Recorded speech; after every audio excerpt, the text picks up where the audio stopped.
삼성그룹의 3세 승계 가능할지 또 거기에 대한 국내외 시장의 반응은 어떠한지 차근차근 짚어보겠습니다. 한겨레 신문 대기업 전문 선임 기자 곽정수 기자 나오셨어요. 어서 오십시오. 예, 안녕하세요. 먼저 이건희 회장 건강 상태에 대해서 혹시 좀 새로운 정보 있습니까?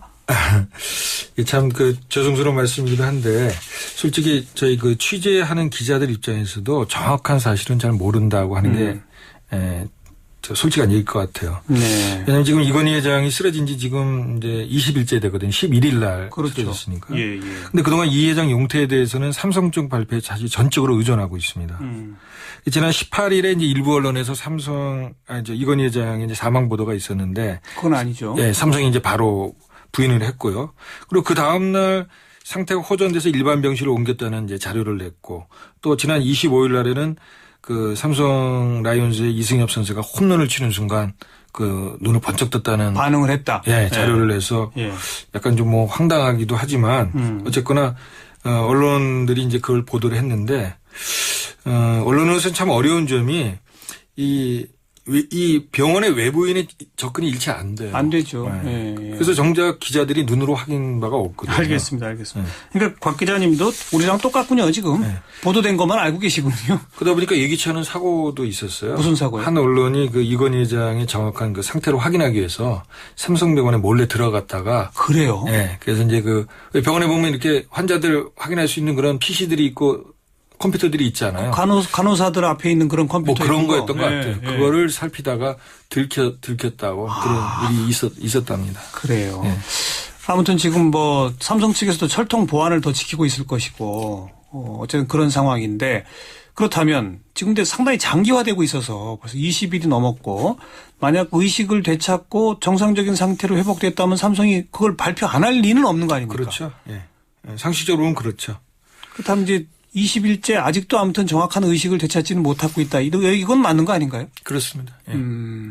그렇다면 경영일선에 복귀할 수 있을까요? 그건 어떻게 생각하십니까? 사실 이제 이게 이제 임명에 관한 문제라 해서 이제 조심스러운 부분이 한데 지금 지금 삼성의 경영 상태가 2세 경영이냐 3세 경영이냐 이런 얘기들이 있잖아요. 어떻게 봐야 되느냐. 근데 저는 이건희 회장이 눈을 떴다고 삼성에서 발표는 했지만 사람을 알아보는 상황은 아니라는 거거든요. 지금.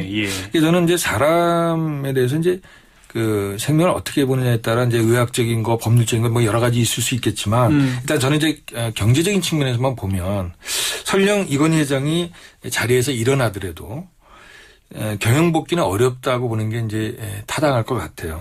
이제 그런 점을 감안하면 삼성의 이제 3세 경영 체제의 공식 출범은 차기 회장을 선임하는 것부터 시작이라고 봐야 되는데. 그렇죠. 근데 실제로 지금 선임이 된 건 아니잖아요. 그런데 이건희 회장이 지금 경영을 하고 있지도 않고 그렇죠. 또 사실 복귀도 어렵다고 한다면 지금은 3세 경영이 비공식적으로 시작됐다. 이렇게 볼 수도 있을 것 같아요. 그래서 이제 제 나름대로 현 상황을 정리하자면 2세 경영은 사실상 끝났다. 그러나 3세 경영은 아직 공식화되지 않은 일종의 과도기다. 이제 제가 우리 청취자분들 입장에서 생각하면 흔히 이 재벌 총수들의 권한을 제왕에 비유하잖아요. 근데 이제 과거의 왕조 시대 역사를 보면 왕이 죽은 뒤에 가장 1차적으로 하는 일이 후임 왕을 추대하는 거거든요. 그렇죠? 왕의 자리가 잠시도 비울 수가 없기 때문에. 그런데 후임 왕을 추대하려면 왕족간이나 혹은 핵심 신하들 간에 어떤 이견이 없어야 되잖아요. 만약 이견이 있다면 교통정리하는데 시간이 걸리겠죠. 또 교통정리 안 되면 또 난이 일어나는 거죠. 그래서 아마 삼성도 이 후계 구도가 기존에 있었지만 그것이 이건희 회장 생전에 완벽하게 정리된 상태가 아니었기 때문에 진행 중이었기 때문에 지금 이건희 회장이 갑자기 쓰러지니까 지금 교통정리가 한참 진행 중인 거 아닌가. 그래서 시간이 필요하다. 알겠습니다. 그런 상태 아닌가 싶습니다. 또 말씀하신 것처럼 임명에 해당되는 문제라서 조심스럽고 어떤 의미에서는 또 갑자기 기적적으로 회생해서 또 경영 복귀할 수도 있는 거니까 그 가능성을 완전 배제할 수는 또 없는 거 아닙니까? 그렇죠. 그거를 0%라고 얘기할 수는 없겠죠. 근데 상식적으로 보면 그렇죠. 식물인간 상태 몇십 년 있다가도 갑자기 깨어나시는 분도 있으니까 아무튼 그렇지만 아무튼 지금까지 정황으로 봐서는 그렇다 이런 말씀이고요. 자, 그러면 지금 말씀하신 것처럼 내부에서 좀 뭔가 정리하는 시간이 좀 필요하고 정리가 진행 중인 것 같다. 근데 그 정리의 방향은 어쨌든 3세 경영으로 가는 거겠죠? 그렇죠. 목표는 그거겠죠. 그런데 이게 뭐 현대가처럼 무슨 왕자의 난 이런 것처럼 이렇게 그룹이 쪼개지고 막 이런 사태로 갈 우려는 없습니까? 어떻게 보세요? 사실 투자자들의 관심 또 시장의 관심이 이제 그 부분에 모아지는 것 같아요. 이게 이제 삼성의 이제 앞으로 어떻게 경영이 끌어가느냐에도 영향을 미칠 테니까. 말씀하신 대로 2001년에 현대그룹의 경우에는 정주영 창업주가 그때 이제 뭐 치매라고 그럴까 하여튼 그런 상태였기 때문에 이 정몽구 정몽원 형제 간에 소위 왕자의 난이 발생을 했어요. 저도 이제 그때 출입 기자였기 때문에 제가 그 로비에서 이제 보기도 하고 그랬는데 그때 정주영 전 회장이 정몽원 회장 손을 막 들어줬다가 내렸다가 막 왔다 갔다 했죠. 그렇죠. 네. 그래서 이제 그 어떻게 보면 그러니까 이게 총수의 상태가 굉장히 중요한 거죠. 최종 의사결정권자이기 때문에. 근데 그게 이제 판단이 오락가락하다 보니까 이제 난이 부추기는 측면이 있는데, 근데 지금까지 하여튼 삼성이 공식적으로 3세 체제에 대해서 승계구도에 대해서 세부적인 내용을 밝힌 적은 없어요. 그렇잖아요. 그러나 이제 이것이 이제 시장에서 보는 불확실성이라고 볼 수 있는데, 그러나 이제 그동안 언론에서는 삼성이 진행시켜온 어떤 사업구조 조정이나 혹은 삼성 안팎의 인사들의 말들을 종합해서 이제 추정을 했는데, 그게 이제 삼성의 3세 체제는 이재용 부회장이 핵심사인 전자금융 이걸 중심으로 그룹의 경영을 사실상 이제 이어받는 것이고, 동생인 이부진 사장이 호텔이나 물산이나 건설, 또 이서연 사장이 패션 광고 이런 쪽으로 아마 영역이 정리가 될 것이다라는 이제 관측이 많았죠. 사실 실제로 지난해에 이 3세 경영 전환을 위한 준비 작업이 일부 진행이 됐고요. 그런데 그 내용을 보면 역시 기존에 언론에서 보도된 이런 3세 경영 구도의 변화 여부는 아직 감지되지는 않는 것 같아요. 그대로 가는 것 같고. 그런데 물론 이제 상속을 둘러싸고 형제 간의 분쟁이 종종 있었던 아까 현대의 사례 같은 그런 재벌의 역사를 볼 때 변수가 전혀 없다고 단정질 수는 없을 것 같고요. 일부에서는 뭐 경영 의혹이 강한 이부진 씨가 변수 아니겠느냐 뭐 이런 얘기도 사실 나오는데, 근데 사실 아까 이제 그룹이 쪼개질 가능성을 언급하셨는데, 저는 이건 뭐 현 구대도로 가면은 쪼개지는 거는 불문가지라고 생각이 들어요. 전자금융 계열하고 호텔, 물산 이런 계열이 나눠진다? 일종의 이제 계열 분리를 하는 거죠. 삼성이 1세에서 2세로 갈 때도 뭐 이러면 신세계, 제일 CJ 이런 게 다 갈라졌잖아요. 갈라졌죠. 맞아요. 근데 오히려 저는 그 갈라지는 것이 앞으로 좀 논란이 될 수 있다 이런 생각을 해요. 어떤 논란이요? 왜냐하면 우리가 이제 아버지가 돌아가시면은 부모가 이제 갖고 있었던 뭐 이러면 뭐 토지라든가 금덩어리가 있을 수 있잖아요. 그럼 자식들이 그걸 어떻게 나눠 가져야 되지 않겠어요? 그런데 기업은 일반적인 땅이나 이 금덩어리하고는 다른 거거든요. 다르죠. 그래서 외국 선진국 같은 경우에도 물론 이제 가족 경영을 하는 경우에도 마찬가지인데, 이런 그 형제 간의 이 기업을 마치 땅이나 이런 금덩어리처럼 쪼개는 경우가 거의 전례가 없어요. 근데 우리만이 독특하게 지금까지 그렇게 해왔는데. 그것도 용인도 되고 있고. 그렇죠. 그런 관행이 과연 지금 뭐 사회가 많이 변하고 있잖아요. 그러니까 이번 경우에 그런 문제도 우리가 한번 생각해 볼 대목이다. 그러니까 그런 의미에서 기업이라는 게 재벌가의 개인 소유냐. 그렇죠. 사실은 사회적 재산 아니냐. 그렇죠. 실제로 지분율도 뭐 50% 넘는 지분을 갖고 있는 게 전혀 아니지 않습니까? 그렇죠. 바로 이런다고 해서 그 시장에서 3세 승계를 거부할 수도 있다. 이런 얘기도 나오는데 어떻게 생각하세요? 그거는. 지분만 놓고 보면. 사실 이제 그 관점에서 먼저 짚고 갈 거는 이 삼성 같은 경우에는 두 가지 점을 다 안고 있어요. 하나는 지분 자체가 이재용 씨나 그 오누이들이 너무 적어요. 그러니까요. 적고. 근데 또 하나는 더 나아가면은 지분만 승계한다고 그러면 경영권 승계가 이루어지느냐? 그렇지도 않아요. 왜냐하면 지금 여러 가지 경영 능력 문제라든가 검증 문제다 이런 것들이 있잖아요. 그렇죠. 다른 문제도 있잖아요. 근데 이제 일단 지분만 놓고 보면 지금 이재용 오누이가 갖고 있는 지분은 지주회사격인 에버랜드 지분 외에는 핵심 계열사 주식이 없어요. 예를 들면 이재용 부회장 같은 경우에도 삼성전자 부회장을 맡고 있지만 지분은 0.5% 정도밖에 안 되거든요. 물론 이제 방법은 이건희 회장 부부가 갖고 있는 삼성전자나 삼성생명의 지분이 많으니까 그것을 이제 물려 받는 방법도 있지만 이러면 두 부부가 갖고 있는 주식의 가치가 한 12조 내지 13조 정도 된다 그래요. 예. 근데 아시다시피 세금을 내면 최소한 50%는 내야 되잖아요. 상속세로. 그렇습니다. 그래서 아마 이제 그 지분율은 더 줄어들죠. 그렇죠. 예. 절반 정도로 줄어들고 지금 예. 이건희 회장 부부가 갖고 있는 게 한 4, 5% 정도 되는데 삼성전자 주식이 예. 한 절반 정도 뚝 떨어지면 예. 흔히 우리가 얘기하는 것처럼 뭐 쥐꼬리 주식으로 지배할 수 있느냐. 지배하느냐 이런 이제 논란이 나올 수도 있고요.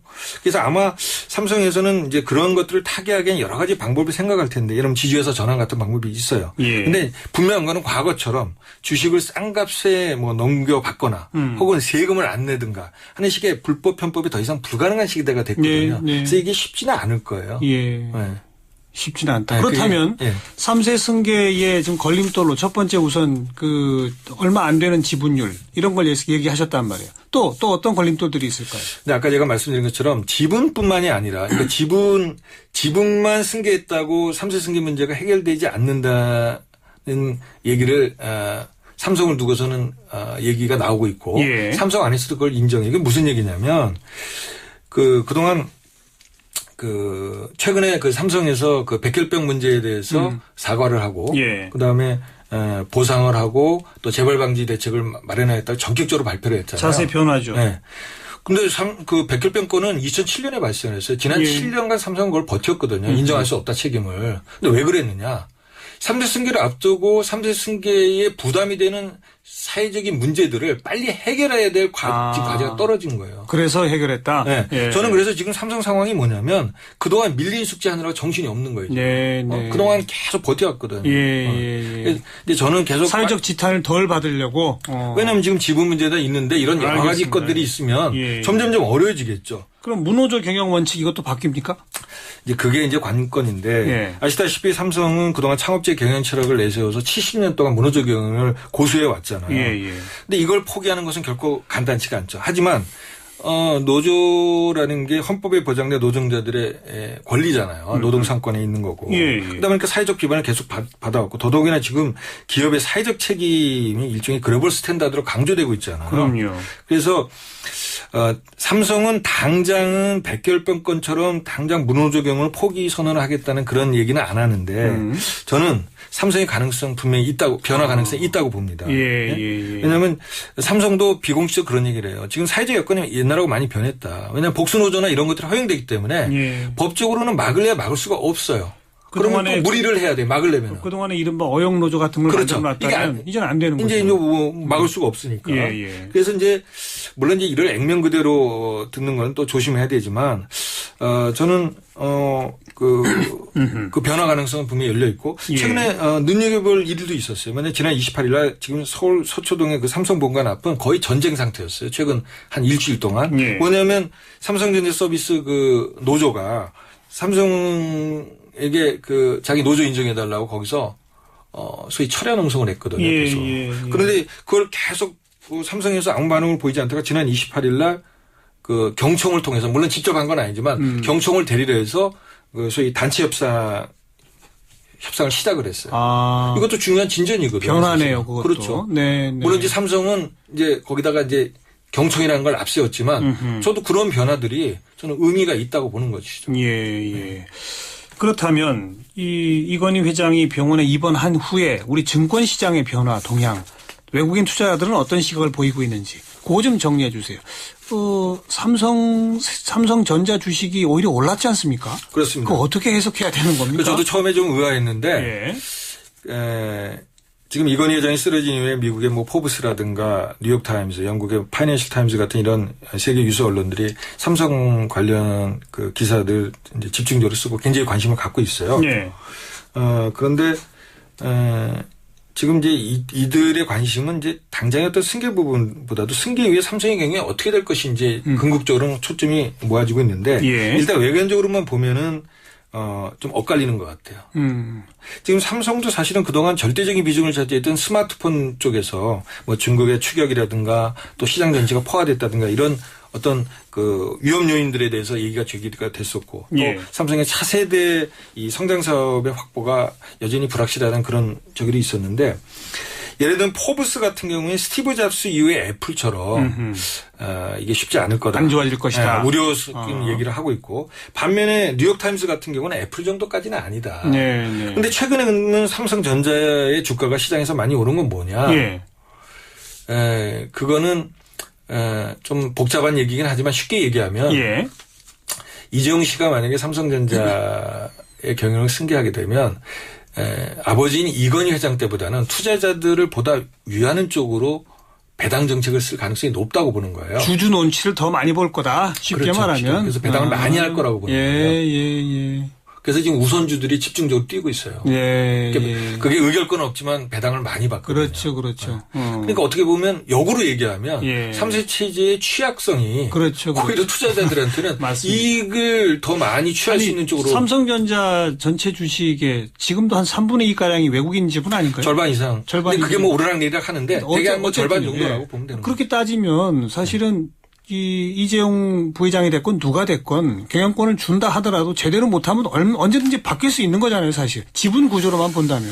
그렇죠. 뭐 그거는 몇 가정이긴 하지만 그런데 이런 거는 있어요. 근데 그런 의미에서 경영권을 지키기 위해서라도 주주 눈치를 더 볼 것이다. 그럴 가능성이 그건 일리가 있는 얘기예요. 뭐 어떻게 보면 시장 원리라는 거죠, 그게.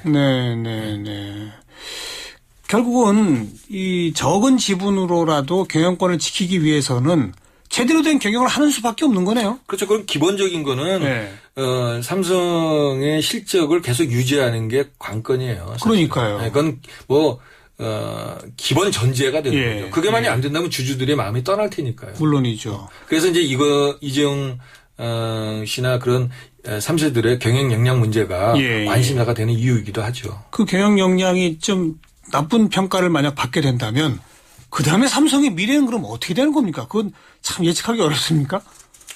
그거는 이제 그런 점에서 우리가 한번 지켜볼 거는 연초에 그 삼성이 지난해 4분기 실적을 발표한 적이 있어요. 삼성전자가.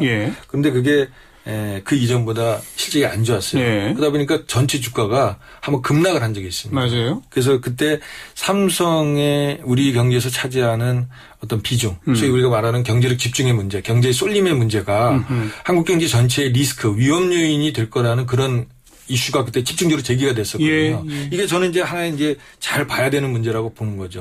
그래서 향후에 지금 말씀하신 것처럼 삼성이 뭐 사업적으로 계속 잘 나간다고 하면 그럼 뭐 굳이 마다할 이유도 없어요. 문제될 것이 없는데 지금 이제 말씀드린 것처럼 이건희 회장이 어쨌든 간에 삼성을 지난 25년간 경영을 하면서 삼성의 외형이나 엄청 키웠죠. 엄청 키운 건 맞거든요. 그런데 3세들까지 과연 그런 것들이 가능할지에 대해서는 시장을 일단 불확실하게 보는 거거든요. 그걸 뭐 또 소위 경영 수업을 받는 과정에서 이 3세들이 확실하게 시장의 어떤 신뢰를 받을 수 있는 뭔가 성과를 보여준 것도 아니고. 근데 아시다시피 지난 2000년 그 초에 이삼성이라고 삼성이 인터넷 사업을 했다가 망했잖아요. 그게 이재용 씨가 거기 주도적인 역할을 했다 그러고. 그래서 그런 우려가 있는데 근데 만약에 진짜 그 삼성이 향후에 3세 체제 전환됐을 때 만약이지만 문제가 생기면 국가 경제적으로도 상당한 타격을 줄 겁니다. 이거나 우리 국가적으로도 관심을 가질 수밖에 없는 이유이기도 합니다. 알겠습니다. 뭐 잘해주길 바라야죠 일단은. 그런데 이제 능력이 안 되는데 무리하게 3세 승계를 해가지고 그러면 또 금방 이제 문제가 터지니까 그렇게 될 때는 우리 국민연금 같은 데도 많이 지분 갖고 있잖아요. 그렇죠. 그런 데서 나서더라도 어쨌든 소유 경영 분리를 뭐 강제해내든지 국가 경제를 위해서도 그런 걸 좀 예의주시하면서 대책을 생각을 해야 되겠군요. 그렇습니다. 자, 알겠습니다. 오늘 여기까지 말씀드릴게요. 고맙습니다. 한겨레 신문 대기업 전문 기자 곽정수 선임 기자와 함께했습니다. 고맙습니다. 감사합니다.